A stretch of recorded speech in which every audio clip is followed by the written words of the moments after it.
Hey neighbor, we're doing something a little bit differently today. While we're all in quarantine, I thought it would be fun to put together a playlist of all of my favorite acoustic-based rock songs. The challenge would have been a bit easier if I just went out and said, okay, I'm gonna find this acoustic version that they played live in 2007 one time and then never showed again, or they released an acoustic B-side or something like that. I'm talking about actual acoustic-based rock songs that are primarily driven by those elements, not that you won't hear drums on the mix or maybe an electric will slide up, but I would argue that these original recordings of the songs actually featured on EPs, singles, or actual album releases use the acoustic guitar or something else in the acoustic family as a driving force in the track. I think that makes them pretty unique, and I'm going to talk about 25 different songs in this video. I try not to include too many of the predictable ones that every list ever is going to talk about, so yes, shouts out to Hotel California and many of the others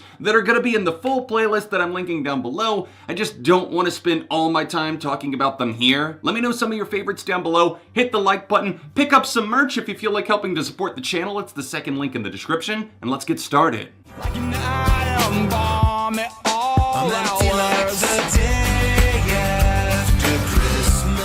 Boxing Day is an extremely underrated track from the Dogs Eating Dogs EP. This released in late 2012, and this was actually the final release that we got with Tom DeLonge in Blink-182 2. I think the vocal harmonies really stand out to me as quite striking on this track. Tom seems very spirited with his delivery. Although this is a sad track, the way that him and Mark Koppisch intertwine their voices is impeccable. One of their best performances hands down in that regard. And then Travis Barker comes in and actually kills it on the drums in a very different way, but still, he's at the forefront, he's prominent even though this track is stripped back. It just really makes me wonder what could have been if they kept going with this version of Blink. We don't want balloonists taking over. Go to Sleep is a track from their 2003 album Hail to the Thief, and it features some of Thom Yorke's best lyrics on that entire release. In fact, I would say that the guitar work here is among the best of their entire career. It combines elements of everything they'd really done up to that point in time, and it's definitely more rock-based than, say, Kid A. I like that they kept the original lyrics that Thom Yorke just kind of put down, and he was using them as a placeholder, and we get these hallucinations or else visions of death as he kind of describes something coming their way. And the fact that we never entirely know what it is, and the way that these electric guitars do eventually slice in the middle of the acoustics, it's just such a driving force, a lightning bolt of a tune. Ain't no sunshine when she's gone. Ain't No Sunshine is a track that I heard dating back to my early days as a child. This is something that I remember being played alongside the likes of the Beatles and many of the other classics. And I can see why this was such a staple. I came back to this, of course, after his tragic passing, and to hear this track, it's so raw. His voice is incredibly passionate. The acoustic work here as well is very minimal, but it doesn't need to be something that just really is outlandish or anything. It's his voice that really carries this song home as he cries out for a lover. Autumn comes to cut me down to size. It becomes beautiful to die. Don't be so quick as to write off a band called Trash Boat just because of their name, because the title track from their album Crown Shyness is among the best of the token ballads from the scene that I have ever heard. I feel that this does such a great job of capturing isolation, which is something that I think none of us are a stranger to in 2020. But even beyond that, it does a great job at capturing depression, a very realistic portrayal of that. And I don't feel that many songs get it right. This one just connected with me on a deeply personal level. And the whole idea of the imagery being like you're the only one breaking through a canopy of trees searching for light, and autumn coming around to cut you down to size, it becomes beautiful to die. It's tragic, but it's also hopeful in the sense that it makes you feel less alone. What happened to our innocence? Did it go out of style? One of the very few Rush songs written by their lead vocalist and bassist Geddy Lee is up next on my playlist. This is off of Permanent Waves that released in 1980. This one caught my attention as I got more into the band after I fell in love with moving pictures. This album came next for me in my rotation, and I like how the lyrics are kind of talking about how love is made out to look like this smoke and mirrors game where everything is big, dragons are used as imagery, but really it's just two people fighting it out at the end of the day, hoping to make it, and in this case, they didn't actually make it through to the end. Meet me again in the rain. Brilliance radiates from these cold waters on one of Coldplay's best songs from the 2010s. It feels like the electronic drip on this song is almost like the lifeboat that's keeping us afloat, and then the acoustic guitar is serving as a guide, almost as an oar that rows us back to shore, trying to get us back to some sense of sanity. Chris Martin's falsetto vocals here are incredible. And Ghost Stories, it's already slept on, but Oceans in particular, this feels like it has traces of their early work, like the album Parachutes, combined with something new, but also something that really strikes a nerve. Stranger, stranger things have happened, I know. Believe it or not, months ago when I started thinking of the idea for this video, Stranger Things Have Happened was the first song to actually be put down, like I have to feature this. It's a kind of forgotten gem from their 2007 album Echoes, Silence, Patience, and Grace, and I think that Dave Grohl does such a fascinating job of getting his emotions, his anger to this heightened sense, especially during the hook. The verses are beautiful, the acoustic guitar work is gentle but striking as it gets more commanding, as it kind of has this crescendo, it roars to life. I would compare, especially during the chorus, the vocal intensity to something like Off of Wasting Light, maybe Dear Rosemary. Someone told me there's a girl out there with love in her eyes and flowers in her hair. I love Robert Plant's vocals here. They feel very hopeful as he's like got this vision in his head of a girl with flowers in her hair going to California, the hippie movement, everything like that, flower power. It goes beyond that though, and I think it stood the test of time because of how simple but lush the melodies are. They actually help you envision what he's seeing and what he's hoping for. This metal finds its way into a final. Changing Lanes by Basement is the next track that I'm featuring. This is one that I had to shout out because it's easy to overlook, it's easy to forget because, oh, it's an interlude track on Beside Myself that released in 2018. But it's so much more than that to me. This is a song that I genuinely never skip. I still have it saved in my main playlist, and every time it comes up, it's only 1 minute and 20 seconds, but they describe a car crash. On the first train to Mexico.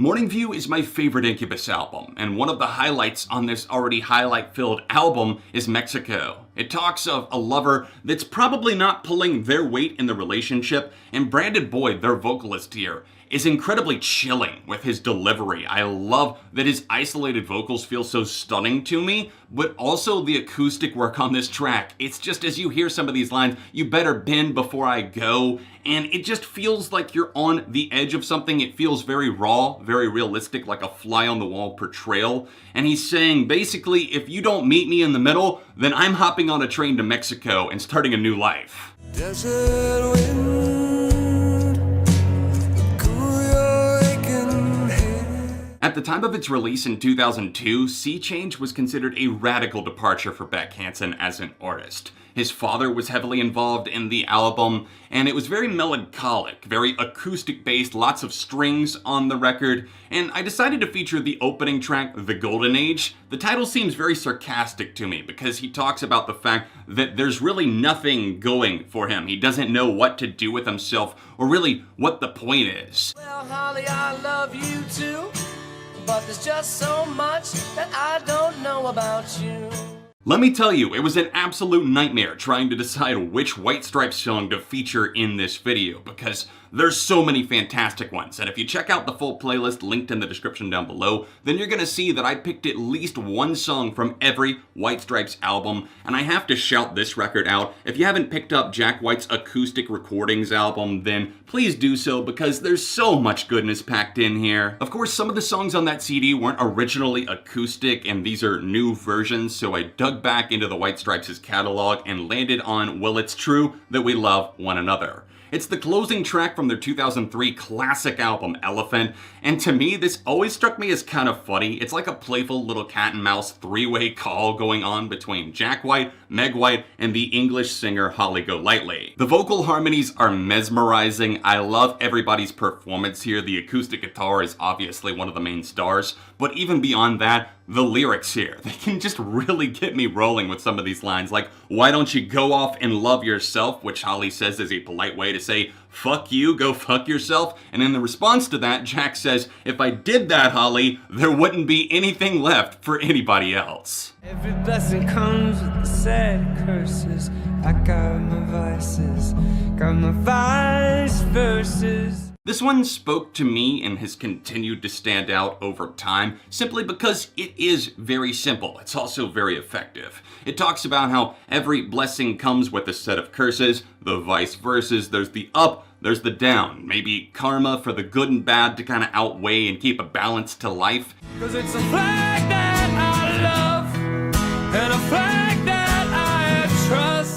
This might be a little bit of a complicated one to talk about because I think a lot of people get the wrong idea about it, and I think many of you probably were thinking, oh, if he's going to talk about Rise Against, that it's going to be Swing Life Away. Well, maybe that's a little bit too predictable. It is in the full playlist, but I wanted to talk about Hero of War because this is actually one of the songs that got me really into Rise Against. It appears on their 2008 album Appeal to Reason, and it talks not about being against the military, but almost more so, in my opinion, sympathizing with the soldier that signs up thinking, I'm gonna do some good for the world, but then they get over there and they see the state of whatever war you might be talking about, and I think this one was obviously referring to the war on terrorism, the war in Afghanistan, and we see the horrors, and then you kind of change as a person once you get over there. It's tragic. Tim McIlrath does a fantastic job at really just gutting you with his vocals here and even some of the lyrics. I would be curious to know if you've served in the military yourself. Let me know your thoughts on this track.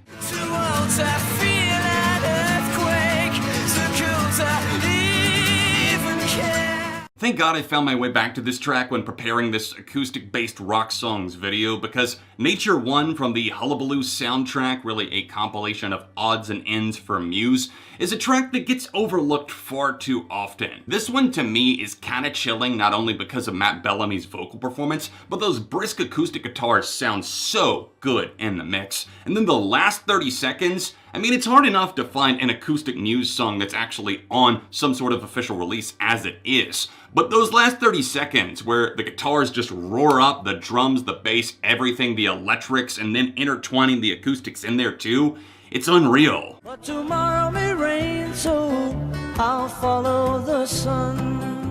In recent times, this has become one of my favorite Beatles songs. My girlfriend, who you guys probably know as Infinity on Hannah, put this back on my radar a couple of years ago, and I've always continuously listened to it since then, but now, especially during these darker times, I think that we could all use a beacon of light, and the way that this just kind of radiates sunshine, as the title would imply, is amazing. Now I'm told that this is life, and pain is just a simple compromise. And it's time to get depressed again. From Brand New Eyes that dropped in 2009, we have Paramore's Misguided Ghosts.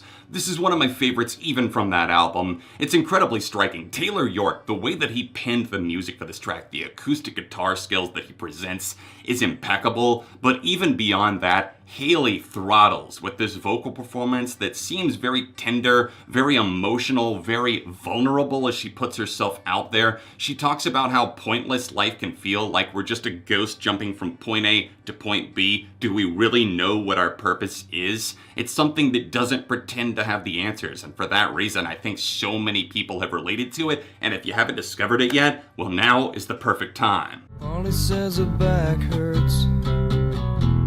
She's just as bored as me. You know, I was gonna feature About a Girl from Bleach on this list, but then I heard Wes Scantlin from Puddle of Mud cover the song. Have a clue. Take it, then it's wild. Please crucify my ears and tell me that that never happened. How did SiriusXM actually post this? So instead of About a Girl, I landed on Polly, a song that I have continuously praised over the years. It's in my top 10 favorite Nirvana tracks. This is actually a very disturbing tale because it's pretty on the nose, as Kurt Cobain wrote this about actual events that happened to a 14-year-old girl. She was leaving a concert in the late 80s, and then she was kidnapped, raped, and tortured. This song tells those events and talks about the actual blowtorch that was used. The girl eventually escaped in real life, and this song is just a haunting vision of that come back to life up against a stern, grungy acoustic guitar and Kurt's unmistakable voice. And yet I fight this battle alone.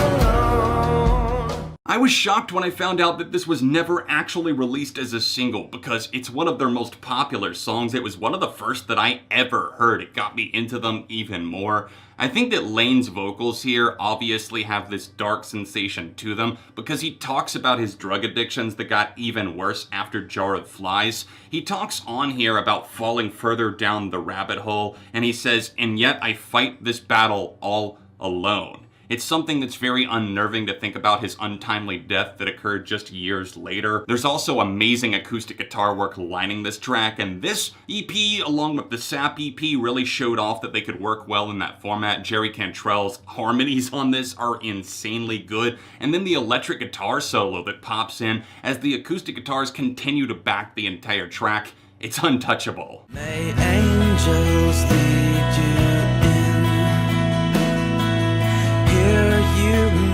Hear You Me is a beautiful acoustic-based song that is dedicated to Michael and Carly, two huge fans of Jimmy Eat World. They were friends with the band, they were sisters, and you might know them for having their names in a Weezer song, a deluxe edition B-side from the Weezer Blue album.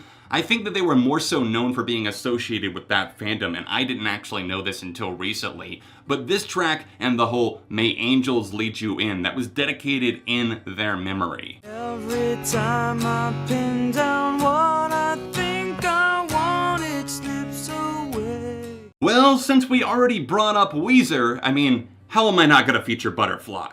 It's the closing track from their fantastic record, Pinkerton, released in 1995. This album, to me, speaks volumes about what they could do as a versatile band, and I hated that people shot it down right away. It talks about the feelings of the character that he's portraying here, also kind of intertwines the story of Madame Butterfly, a very famous opera. It's simplistic, it talks about hurting someone, but it's tragic at the same time. But it almost gives a glimmer of hope with how upbeat and kind of meaningful the acoustic guitar can feel. I shot the pilot, begging you to fly this for me. The No Seatbelt song stands out in a major way on Your Favorite Weapon. This was very, very different from the other tracks that they were doing here, and it had kind of this Smiths vibe going to it. A lot of critics noted that. And I really feel that they moved more in this direction as they evolved as a band. And while Your Favorite Weapon is still a great record, it was more of a pop-punk affair minus songs like this. Well, I've been afraid of changing, 'cause One of the most memorable acoustic guitar performances of all time comes on Landslide, another classic that's been discussed to death, so I'm not going to bore you with the details, but it's one of my personal favorites, and especially as I get older, as I'm sure many of you too, you can look at this and you can feel the hurt, the changing tide, whatever it might be. I'll be close behind, I'll follow you into the dark. Wow, this track is humbling, raw, and dark. I Will Follow You Into the Dark was a mistake, if you can call it that. It wasn't necessarily supposed to exist. Chris Walla, the band's ex-guitarist, was producing this album. He was having some trouble with equipment, and in the downtime, their vocalist Ben Gibbard wrote this track. They tracked it immediately, and that is what you hear on the studio version. It's like you're just right there in the mix, and he's talking about being so dedicated to a lover that you would follow them anywhere, including in death. It's a morbid track in some ways, but it's also a love song. It's cute, but twisted. It's like a love song sticking a dagger into your heart. She wouldn't know a good thing if it came up and split your throat. Whoa! Holy fucking dark breakup, Batman. This is a morbid way of saying you're dead to me, but Fall Out Boy really slammed it home with "My heart is the worst kind of weapon." The lyrics might be melodramatic as hell, but honestly, I live for those kind of lyrics from Fall Out Boy. Pete Wentz knew how to twist a dagger, and my god, he was passive-aggressive here. And it's okay, I just feel like so many songs these days, they feel neutered, they hold back in some regard. This goes for the throat, and it talks about not knowing a good thing if it came up behind you and slit your throat.